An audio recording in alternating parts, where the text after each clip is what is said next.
E questa è Brighton.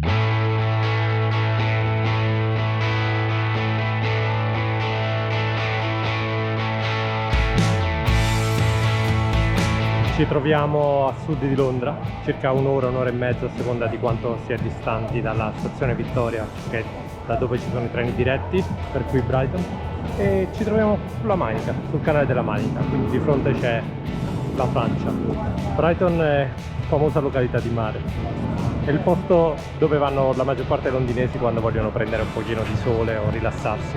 E oggi, anche se è settembre, si sta davvero bene, fa particolarmente caldo e quindi perché no? Andiamo a rilassarci un pochino in spiaggia.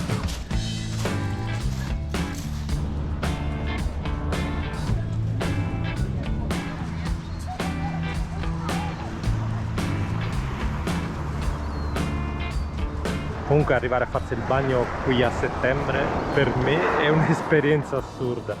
Fa davvero caldo oggi, mai successo prima a settembre.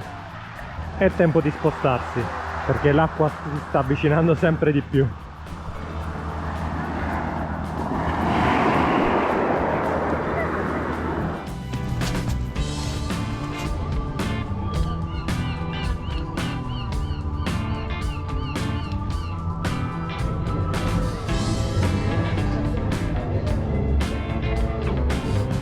E qui ci troviamo sul nuovo pier di Brighton, che è molto vicino al vecchio pier che si vede lì, che è stato bruciato diverse volte, se non mi sbaglio l'ultima poco dopo il 2000. Il pier è stato addirittura aperto durante la seconda guerra mondiale, quindi non ha mai chiuso, però ha chiuso durante il Covid, quello sì.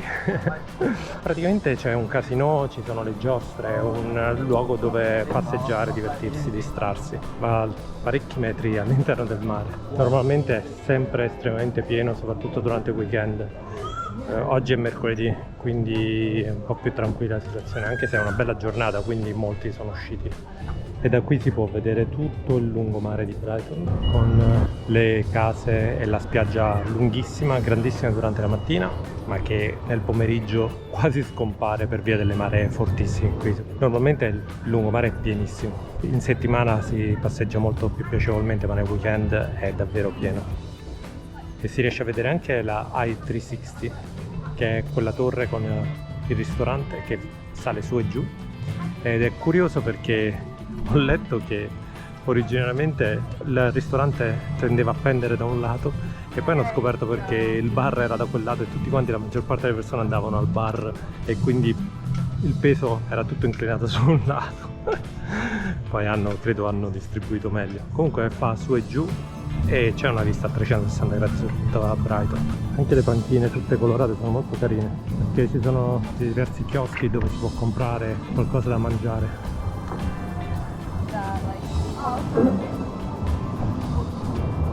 E qui ci sono le montagne russe praticamente sul mare.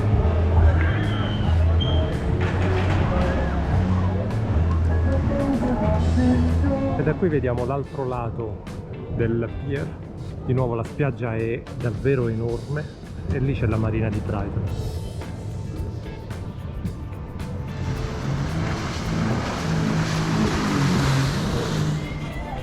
Usciamo dal pier e andiamo a cercare un posto dove andare a mangiare.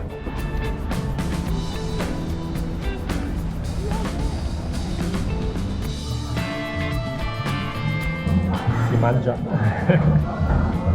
appena usciti dal ristorante, un famoso ristorante messicano, ma qui a Brighton c'è di tutto, quindi si può assaggiare cucina di qualsiasi parte del mondo. Ma Brighton è molto così, molto eclettica, molto eccentrica, molto libera. La comunità LGBT è molto grande, uno dei più grandi gay pride si fa proprio qui a Brighton.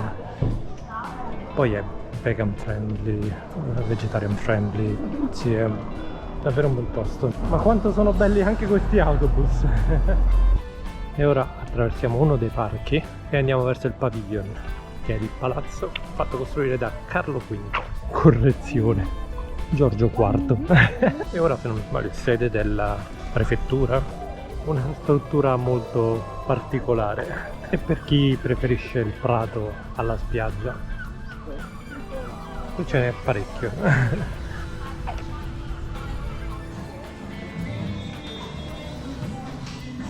E ci sono anche molti cinema e teatri, alcuni nascosti. Tu entri da delle porticine e poi dopo si spalanca tutto il teatro enorme dentro.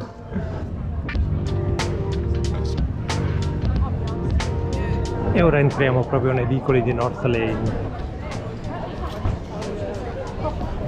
Troppo carina, troppo bella.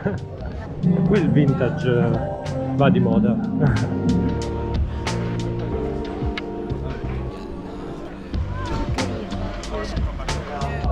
Bellissime queste stradine, però noi siamo anche fortunati che è infrasettimanale ed è mercoledì, perché nel weekend qui diventa davvero impossibile entrare, è impossibile camminare all'interno di quelle strade, a meno che non si vengano orari particolari.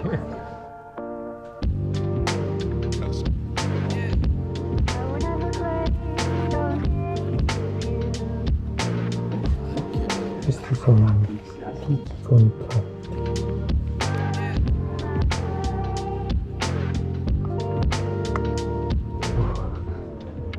Siamo usciti da quello che sembrava un negozietto, ma dentro si apriva ed era enorme, ma davvero enorme.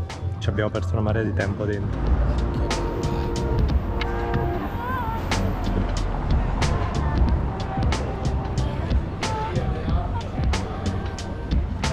La nostra giornata a Brighton è terminata.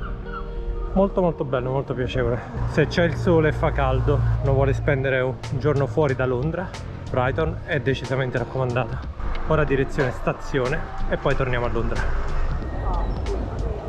Carina la stazione di Brighton.